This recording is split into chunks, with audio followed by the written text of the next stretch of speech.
हमें ड्यूक दिखा जाता है और तब डॉक्टर कहती है इसकी बॉडी में डेडली पॉइजन है। तो वो कहता है क्या डेडली पॉइजन, लेकिन ऐसे कैसे, पहले तो पता नहीं चला था। वो कहती है जी हमने इमरजेंसी ट्रीटमेंट कर दिया है, लेकिन फिर भी इसका एंटीडोट लेना जरूरी है और ये पॉइजन इसको सिर्फ डिवाइन पावर के साथ आइडेंटिफाई किया जा सकता है। तो वो कहता है क्या, तो इसका मतलब है। तो डॉक्टर कहती है जी बिल्कुल, जैसा आप सस्पेक्ट कर रहे हैं ये वैसा ही है। ये वही पॉइजन है जो मैडम को 7 साल पहले दिया गया था और जिसकी वजह से डचेस गुजर गई। तो वो कहता है क्या, तो इसका क्योर, क्या इसको सही किया जा सकता है। तो डॉक्टर कहती है जी ऐसा हो सकता है, लेकिन ऐसा लगता है कि लेडी वो एंटीडोट वक्फे से ले रही थी, लेकिन वो एंटीडोट बिल्कुल परफेक्ट नहीं था। तो वो कहता है क्या, वो सोचता है इसीलिए मुझे लग रहा था वो कुछ छुपा रही है। तो इसका मतलब है कि वो इस पूरे वक्त में क्योर की वजह से ब्लैकमेल हो रही थी और हमारी ट्रैवलर वो तो वहाँ पे लेटी हुई थी और बहुत ज्यादा बुरी हालत में थी।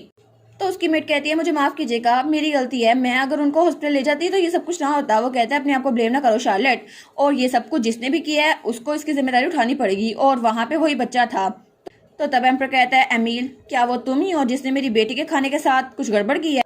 तो वो कहता है ड्यूक वो लॉर्ड रुआन को अकेला छोड़ रही थी, मैंने इसलिए किया। तो तब रुआन उसके साथ ही था, वो उस पर तलवार उठाता है और कहता है तुम्हारी हिम्मत कैसे हुई, बिल्कुल चुप हो जाओ। और वो कहता है तुम एविडेंस के साथ छेड़छाड़ कर रहे थे और तुम वहाँ किचन में थे और तुम कोई चीज जला रहे थे, और तुम्हें लगता है कि मैं तुम जैसे पे ट्रस्ट कर लूंगा। तो अमील कहता है लेकिन वो लड़की वो तो उस फैमिली से है जिसने प्रिंस को अब्यूज किया था। तो रोहन कहता है सच में तुम्हें ऐसा लगता है, लेकिन हर किसी को पता है कि उसने प्रिंस की जान बचाई थी, और तुम्हें सच में लगता है कि जो कुछ उसके फादर ने किया, बगावत की थी, हम उसका इल्जाम उसको दे सकते हैं। तुम्हें सच में लगता है कि मैं इस बात पे रैबलर पे गुस्सा होऊंगा। और तब ड्यूक भी वहीं पर खड़ा था। तो रोहन चिल्लाई जा रहा था, वो कहता है अगर तुम स्पाई नहीं हो तो मुझे बताओ तुम क्या हो, और आखिर तुम रैबलर के पीछे क्यों पड़े हुए थे। तो ड्यूक कहता है बस बहुत हो गया, काफी है, रैबलर सुन रही है। तो तब रोहन अपनी तलवार वापस रख देता है। तो तब ड्यूक कहता है ठीक है जेफलर, इसको ले जाओ और इसको इन्वेस्टिगेट करो, बाद में मैं खुद इसको पर्सनली इन्वेस्टिगेट करूंगा। वो कहता है जी सर। और उसके बाद वो कहता है चाहे एक बच्चा ही है इसको मारना मत, लेकिन अगर ये कोई ट्रेटर है जो मेरी बेटी की जान लेना चाहता था तो फिर इससे मैं खुद पूछ लूंगा ये आखिर ऐसा क्यों कर रहा था। वो कहता है ड्यूक प्लीज मेरे साथ ऐसा मत करें, लेकिन उसको वहां से ले जाया गया था। तो ड्यूक कहता है तुम हमेशा की तरह रेकलेस हो अपनी तलवार के साथ। वो कहता है सच में वो रेबलर को मारने वाला था और आप कह रहे हैं कि मैं उसके साथ मर्सी दिखाऊं। तो ड्यूक उसके सर पे हाथ रखता है और कहता है फिक्र ना करो, तुम पहले ही बहुत ज्यादा अच्छा कर रहे हो और कोई भी तुमसे आर्ग्यू नहीं कर रहा। तो वो कहता है क्या, तब ड्यूक कहता है अच्छा हुआ ना तुम रैबलर की फिक्र कर रहे हो, वैसे भी वो तुम्हारी वही छोटी बहन है जिसको तुम हमेशा से चाहते थे आफ्टर ऑल। तो वो कहता है क्या, लेकिन आपको किसने कहा कि मुझे छोटी बहन चाहिए थी। तो वो कहता है ऑफ कोर्स मुझे पता था। और तब वो कहता है लेकिन फिर भी। तो तभी शार्लेट कहती है माय लेडी आप उठ गई। तो वो दोनों वहां पर देखती हैं, वो कहते हैं रैबलर उठ गई। तो रैबलर आंखें खोलती है। तो तब ड्यूक और रोहान के सामने थे, वो कहते हैं तुम उठ गई, क्या तुम हमें पहचान सकती हो। लेकिन रैबलर उसकी आंखें हल्की हल्की खुल रही थी। तो ड्यूक कहता है तुम्हारा बुखार तो कम हो रहा है, फिक्र ना करो, हम तुम्हारा क्योर भी ढूंढ लेंगे।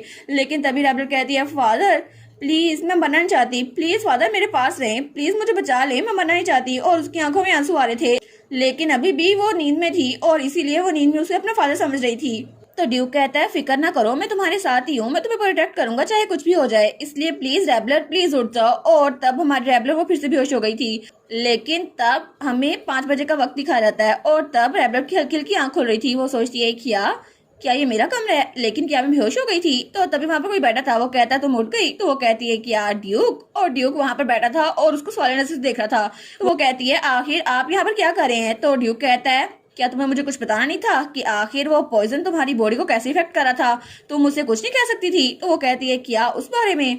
वो सोचती है तो ड्यूक को आखिर में पता चल ही गया, लेकिन मैं उनको कैसे बताती कि मुझे एम्पर ने यहाँ पर स्पाई बनाकर भेजा है और इस वजह से मुझे इनसे ऑनेस्टली बात करनी होगी।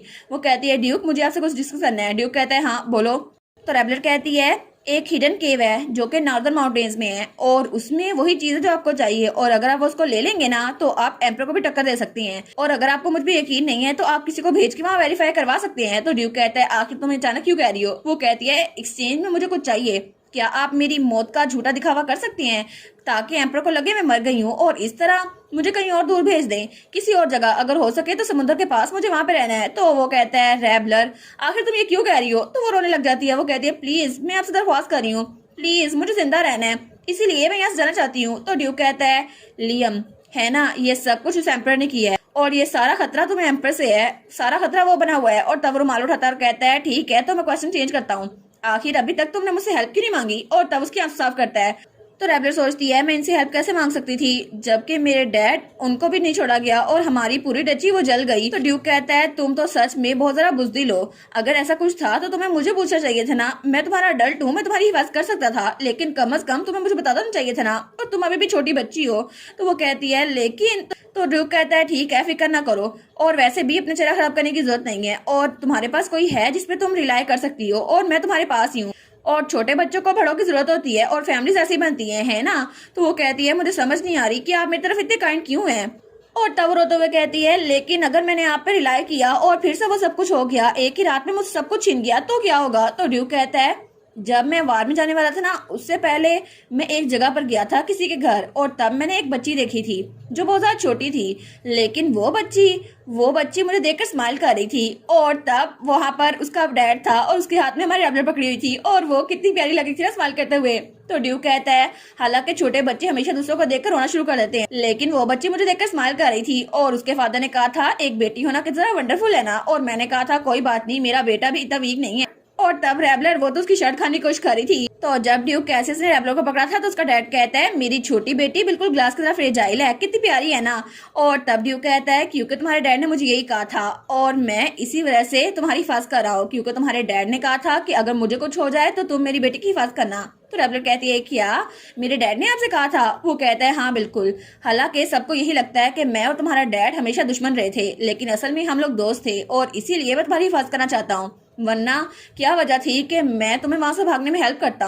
तो वो कहती है क्या आपने उस वक्त मुझे वहां से भागने में हेल्प की थी जब मैं पकड़ी गई थी। वो कहता है हाँ बिल्कुल, तुम्हारे डैड ने मुझे कहा था कि तुम मेरी जिम्मेदारी हो, क्योंकि अगर उसे कुछ भी हो गया तो मैं तुम्हारी हिफाजत करूँ। और रेबलर मैं नहीं चाहता कि तुम बेकार में किसी जंग के नीचे आ जाओ, इसलिए मैं चाहता हूँ कि तुम मेरे साथ रहो, क्योंकि मेरी लॉयल्टी ने मुझे कुछ नहीं दिया और मेरी वाइफ डचीज वो भी गुजर गई, इसलिए मैं नहीं चाहता कि मैं रोहान को छोड़कर जाना चल जाऊं। लेकिन फिर तुम हमारे साथ आई और तुम्हारी वजह से रोहान में थोड़ा करीब होना शुरू हो गया, और इसीलिए मैं तुम्हें बहुत ज्यादा प्रोटेक्ट करना चाहता हूँ। मैं प्रॉमिस करता हूँ तुम्हें प्रोटेक्ट करूंगा, चाहे मुझे कुछ भी हो जाए, लेकिन मैं हमेशा तुम्हारी साइड पे रहूंगा और तुम्हें कुछ नहीं होने दूंगा।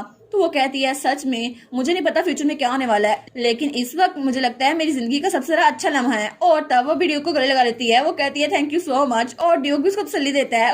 तो वो कहता है ठीक है अभी के लिए ये बात यहाँ पे खत्म करते हैं, मैं कल यहाँ पर आऊंगा, अभी रेस्ट करो। वो कहती है ठीक है। और तब बाहर कोई खड़ा हुआ था, वो था रुआन। वो सोचता है क्या मैंने गलत तो नहीं सुना, फादर को मेरी फिक्र हो रही है, तो इसका मतलब है कि फादर वो नहीं चाहते मुझे छोड़ के जाएं। इसका मतलब है कि जो मैं समझ रहा था फादर मुझसे नफरत करते हैं, ऐसा कुछ भी नहीं है, वो चाहते हैं कि वो मुझे सपोर्ट करें, है ना, वो मेरी हिफाजत करना चाहते हैं। और ये बिट्रेयल की बात क्या थी, क्या वो बगावत करने वाले हैं।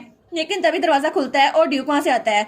तो वो अपने डैड को देखता है। वो कहता है क्या तुम यहाँ पे विजिट करने के लिए आए हो, अच्छा होगा तुम अंदर चले जाओ। और तब वहां से जा रहा था। तो तब रुआन सोचता है सच में उन्होंने कहा है कि वो एम्पीरियल फैमिली के साथ लॉयल्टी कर करके थक चुके हैं, तो इसका क्या मतलब हुआ, क्या वो वार में जाने वाले हैं, लेकिन क्या सच में वो बगावत करने वाले हैं। अगर ऐसा हुआ तो मुझे क्या करना चाहिए। और दूसरी तरफ कमरे में हमारी हीरोइन अपने हाथ को देखती है। वो सोचती है अब मैं सच में ड्यूक की फैमिली का पार्ट बन चुकी हूँ, तो इसका मतलब है सिर्फ एक इशू रह गया है रुआन के बारे में।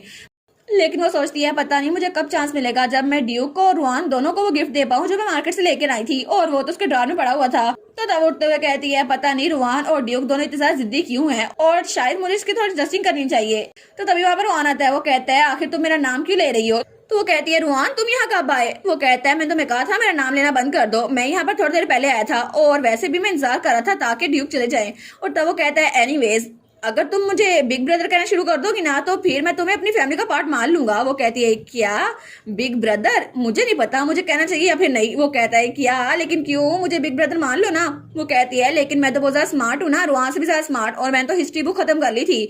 तो रोहन कहता है अच्छा थोड़ी देर पहले तो तुम कह रही थी मैं बहुत ज्यादा स्मार्ट इंसान हूँ और अब तुम्हें लग रहा है कि तुम स्मार्ट हो। वो कहती है अच्छा ठीक है, लेकिन आप तो बिल्कुल एक ग्रे किटन लग रहे हैं। तो तब रेबलर कहती है ठीक है बिग ब्रदर अब इधर देख लें। तो तब उसको गिफ्ट देते हुए कहती है अब हम लोग एक रियल फैमिली बनी गए ना, तो चले अच्छे से रहते हैं, ठीक है। और तब वो कहती है मेरी तरफ से एक गिफ्ट है। वो कहता है तुमने ये कब प्रिपेयर करवाया। वो कहती है वेल ले लेना, मैंने आपके लिए बहुत देर से प्रिपेयर करवाया हुआ है।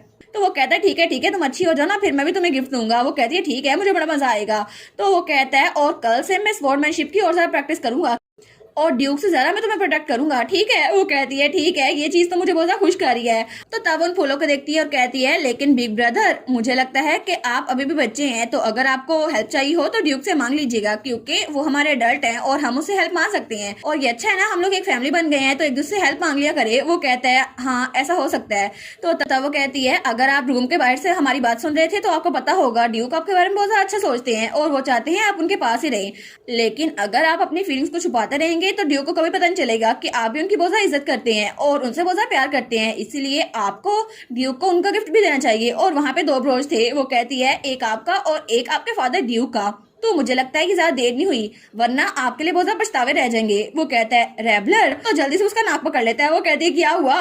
वो कहता है ठीक है, इतनी बड़ी होने की जरूरत नहीं है और मुझे लेक्चर देने की तो बिल्कुल भी जरूरत नहीं है। वो कहती है क्या, नाक तो छोड़े मेरा। वो कहता है अच्छा ठीक है, तो अब मैं चलता हूँ, अब आराम से हो जाओ, ठीक है। तो वो कहती है ठीक है, सीरियसली मेरा नाक पकड़ने की क्या जरूरत थी। तो तब वहां चला जाता है। वो सोचती है फिर भी मुझसे 3 साल बड़ा है, फिर भी मुझे लिटिल ब्रैड कह रहा है, कितना रूड है ना। लेकिन वो सोचती है कहीं से बुरा तो नहीं लग गया कि मैंने इसके फादर के बारे में इससे बात की। लेकिन मैं चाहती हूँ ड्यूक कैसियस और रोआन अच्छे से बात करें, क्योंकि अगर ये अच्छे से बात करेंगे ना तो क्या पता फ्यूचर चेंज हो जाए और फिर वो सारी डिस्ट्रक्शन ना हो जो आगे होने वाली है।